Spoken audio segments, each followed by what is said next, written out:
తెలంగాణకు లక్షల కోట్ల పెట్టుబడులు, కానరాని హంగులు, ఆర్భాటాలు, ప్రచారాలు. ముఖ్యమంత్రి రేవంత్ రెడ్డి నాయకత్వంలో దుద్దిళ్ల శ్రీధర్ బాబు టీం దావోస్ వేదికగా ప్రతిష్టాత్మక వరల్డ్ ఎకనామిక్ ఫోరం నిర్వహించిన ఇన్వెస్ట్మెంట్ సమిట్ లో 1,79,000 కోట్ల పెట్టుబడులు రాష్ట్రానికి తీసుకువచ్చారు. తెలంగాణ ఏర్పడిన నాటి నుండి దావోస్ నుండి ఇంత పెద్ద మొత్తంలో తెలంగాణకు పెట్టుబడులు రావడం ఇదే మొదటిసారి. పెట్టుబడులు ఆకర్షించడంలో ఇంత గొప్ప విజయాన్ని ఐటీ మరియు పరిశ్రమల మంత్రి శ్రీధర్ బాబు సాధించి కూడా ఎక్కడా ఆర్భాటాలు లేకుండా తమ పని తాము చేసుకుపోతున్నారు. ఇదే గత ప్రభుత్వంలో అయ్యుంటే హోర్డింగులతో హోరెత్తించేవారు, పేపర్ యాడ్స్ తో నింపేసేవారు, రోడ్ల నిండా ఫ్లెక్సీలు పెట్టి పాలాభిషేకాలు చేసేవారు. గత ప్రభుత్వ హయాంలో గోరంత పెట్టుబడులు, కొండంత ప్రచారాలు, పబ్లిసిటీలు. కానీ ఇప్పుడవన్నీ మాయమైపోయాయి. పూర్తి భిన్నంగా ఐటీ మరియు పరిశ్రమల శాఖ నడుస్తున్నట్లుగా కనిపిస్తుంది.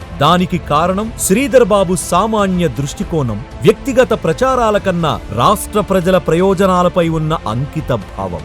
శ్రీధర్ బాబు గారు పబ్లిసిటీకి ఎందుకు ఆసక్తి చూపడం లేదు? ప్రచారం ఎందుకు చేయడమే లేదు? ప్రజల సొమ్మును వృధా చేయడం ఇష్టం లేకేనా? పని చేయడమే ముఖ్యమా? అవును, ఇది అక్షరాలా నిజమనే చెప్పాలి. ఇది శ్రీధర్ బాబు పనితనం, ఇది ఆయన నిబద్ధతకు నిదర్శనం. ప్రచారాలతో పని లేకుండా దావోస్ సమిట్ కి వెళ్లామా, అత్యధిక నిధులతో తెలంగాణకు తిరిగి వచ్చామా అన్నది మంత్రి శ్రీధర్ బాబు పనితీరు. ఇది వారి వ్యక్తిత్వం.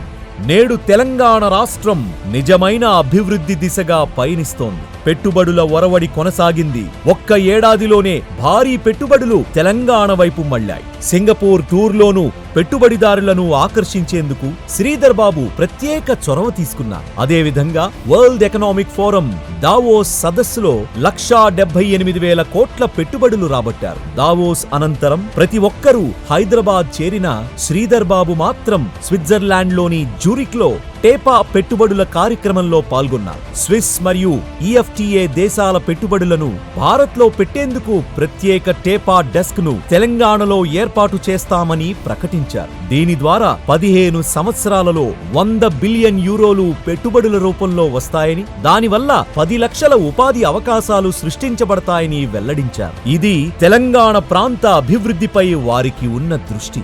సామాన్యుల్లో సామాన్యునిలాగా మెదులుతూ ఎగిరెగిరి పడకుండా తన పని తెలంగాణకు అత్యధిక నిధులు తీసుకురావడమే అన్నట్టుగా ఉంది వారి ప్రవర్తన. రాష్ట్రంలో గ్లోబల్ కంపెనీలను ఆకర్షించడానికి అనుకూలమైన అనేక విధానాలను ప్రవేశపెట్టారు. అవి తెలంగాణ ఐటీ రంగంలో కీలక విజయాలను సాధించడానికి మరియు గ్లోబల్ క్యాపబిలిటీ సెంటర్ల ఏర్పాటు కోసం శ్రీధర్ బాబు దూరదృష్టి మరియు వ్యూహాత్మక నాయకత్వం ముఖ్యమైన పాత్ర పోషిస్తుంది. 2024 నాటికి హైదరాబాద్లో 355 గ్లోబల్ క్యాపబిలిటీ సెంటర్లు ఏర్పడ్డానికి దారితీసిన ఈ నేతృత్వం రాష్ట్రాన్ని జీసీసీల హబ్ గా మార్చడంలో కీలక పాత్రను పోషిస్తున్నారు. ఈ అభివృద్ధి వెనుక ముఖ్యంగా ఐటీ శాఖ మంత్రి శ్రీ దుద్దిళ్ల శ్రీధర్ బాబు గారి వ్యూహాత్మక నాయకత్వం ఉంది. వారి ప్రేరణతో తెలంగాణలో పెట్టుబడులు AI, data analytics, cloud computing వంటి ఆధునిక సాంకేతికతల్లో పెరిగాయి. శ్రీధర్ బాబు పని చేసేవారు, కానీ చెప్పుకునేవారు కాదు. ప్రచారం కోసం కాదు, ప్రజల కోసం పనిచేసే నేతగా ప్రత్యేక గుర్తింపు ఉంది. గత ప్రభుత్వం హయాంలో కేవలం మాటలకే పరిమితైన పెట్టుబడులను నిజమైన పరిశ్రమలుగా మార్చే పనిలో వారు ఉన్నారు. కేవలం ఏడాది కాలంలోనే రేవంత్ రెడ్డి గారి సమర్థవంతమైన నాయకత్వం రాష్ట్రానికి కొత్త రూపాన్ని ఇచ్చింది. అంతర్జాతీయ స్థాయిలో ఉన్న కంపెనీలు ఏఐ పరిశ్రమలో ఇన్వెస్ట్మెంట్లు పెట్టడానికి తెలంగాణను తమ గమ్యస్థానంగా ఎంపిక చేసుకుంటున్నాయి. ఏఐ రంగం నిపుణుల అవసరాన్ని పెంచడంతో తెలంగాణలోని వివిధ శిక్షణా సంస్థలు, టాస్క్ స్కిల్ యూనివర్సిటీలు ఈ రంగంలో నైపుణ్యాన్ని పెంచే కార్యక్రమాలను అమలు చేస్తున్నాయి. తెలంగాణ ఇప్పుడు కృత్రిమ మేధ రంగంలో అంతర్జాతీయ దృష్టిని ఆకర్షించి అభివృద్ధి, సాంకేతికత మరియు ఉపాధి అవకాశాలను కల్పిస్తోంది. ఏఐ రంగం రాష్ట్ర ఆర్థికాభివృద్ధికి కీలక భాగంగా మారింది. తద్వారా తెలంగాణలో ఉన్న యువతకు అత్యధిక ఉద్యోగావకాశాలు కల్పించడం, ఆర్థికాభివృద్ధిలో విప్లవాత్మక మార్పులను తీసుకురావడం ఈ సఫలతలో ఉన్న ముఖ్యాంశాలు. తెలంగాణను దేశంలోనే అగ్రగామిగా నిలిపేందుకు అపారమైన కృషి చేస్తున్నారు శ్రీధర్ బాబు గారు. పెట్టుబడులు ఆకర్షించడమే కాదు, వాటిని తెలంగాణ యువతకు రాష్ట్రాభివృద్ధికి ఉపయోగించేందుకు ప్రత్యేక ప్రణాళికలు రూపొందించారు శ్రీధర్ బాబు. తెలంగాణలో పాలన అనేది కేవలం హంగులు ప్రచారాలతో జరగదని నిరూపించే నాయకులు శ్రీధర్ బాబు.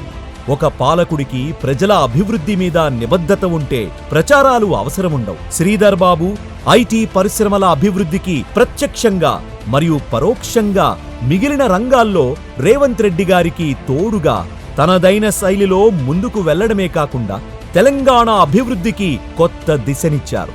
ఒక్క మాటలో చెప్పాలంటే గత ప్రభుత్వం హయాంలో నాడు కొండంత ప్రచారం, గోరంత పెట్టుబడులు. కానీ దీనికి విరుద్ధంగా నిజమైన అభివృద్ధి బాటలో తెలంగాణను నడిపిస్తున్నారు మంత్రి శ్రీధర్ బాబు గారు. రాష్ట్రంలో పారదర్శక పాలన, సాంకేతిక, పారిశ్రామిక అభివృద్ధికి స్పష్టమైన దిశా నిర్దేశం అందిస్తున్నారు. శ్రీధర్ బాబు గారు సుస్థిర పరిశ్రమలను ప్రోత్సహిస్తూ రాష్ట్రాన్ని బలమైన పెట్టుబడుల కేంద్రంగా మార్చుతున్నారు. ప్రభుత్వ విధానాలు పెట్టుబడిదారులకు భరోసా కల్పిస్తున్నాయి. శ్రీధర్ బాబు గారు తెలంగాణ భవిష్యత్తు కోసం పనిచేస్తూ పబ్లిసిటీ కోసం కాదు, ప్రజల కోసం కృషి చేస్తున్నారు. తెలంగాణను పెట్టుబడుల హబ్ గా మార్చేందుకు నిజమైన ప్రణాళికలు అమలు చేస్తున్నారు. రేవంత్ రెడ్డి గారికి ప్రతి విషయంలో తోడుగా ఉంటూ తన అనుభవాన్ని, పనితీరును రాష్ట్ర అభివృద్ధి కోసం ఉపయోగిస్తున్నారు. పాలనలో అన్నీ తానై చేస్తున్నా ప్రచారానికి మాత్రం దూరంగా ఉండటంలో వారికి వారే సాటి. ఒక రోజు రేవంత్ రెడ్డి గారు ఒక సభలో మాట్లాడుతూ సీఎంని నేనే అయినా వెనకుండి నడిపించేవాడు శ్రీధర్ బాబు గారే అన్నారు. ఈరోజు ఐటీ మినిస్టర్గా, ఇండస్ట్రీస్ మినిస్టర్గా, శాసనసభ వ్యవహారాల మంత్రిగా, అన్నిటికంటే ముఖ్యంగా నేను మొదటిసారి ముఖ్యమంత్రి అయిన గతంలో నాకు ఎలాంటి అనుభవం లేదు. మంత్రిగా కానీ ఇతర ప్రభుత్వాన్ని నడిపించిన పరిపాలనమైన అనుభవం లేదు. కానీ వారు ఎంబడి ఉండి వారి సలహాలు, సూచనలు, వారి సూచన మేరకు రాష్ట్రాన్ని సంక్షేమం విషయంలో కానీ, అభివృద్ధికి పెట్టుబడులు తీసుకురావడం విషయంలో కానీ వారి అనుభవాన్ని, అదేవిధంగా వారికి ఉన్న నైపుణ్యాన్ని రాష్ట్ర ప్రభుత్వం పూర్తి స్థాయిలో ఉపయోగించుకునే ప్రయత్నం చేస్తుంది. ఇన్ని విధులను నిర్వహిస్తూ ఒక్కనాడు కూడా నేనే ఇవన్నీ చేస్తున్నా అని ప్రచారం చేసుకోవడం కాదు కదా, కనీసం పక్కన వ్యక్తికి కూడా చెప్పుకోని శ్రీధర్ బాబు మనస్తత్వం ఎంత గొప్పదో మనం అర్థం చేసుకోవచ్చు.